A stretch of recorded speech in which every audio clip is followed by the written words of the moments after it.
अस्सलाम वालेकुम, की हाल है मेरे सजना दा? की हाल है? ਤੁਸੀਂ ਸੁਣਾਓ। आज आया जी मोबाइल मार्ट ते पीरमल। ये ना समझना कि पब्लिसिटी वास्ते आया वा। ये दुकान है जी मेरे पुत्र दी, मेरे भतीजे दी, यासर जुमान दी।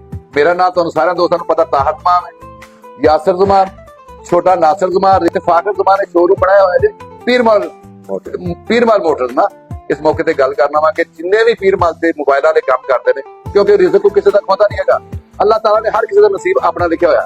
अल्लाह ताला सारे मोबाइल वालों को कामयाब करे और जिन्हें पीरमल काम करते हैं, दोस्त बिजनेस करते हैं, लोग माशाल्लाह बड़े खुशहाल ने। लिहाजा सब दे कारोबार च अल्लाह ताला बरकत पावे ते दुआ करो मेरे भतरीजे दा कारोबार थोड़ा रेड़ पावे ना। जेदे वास्ते रहो अल्लाह सुन बात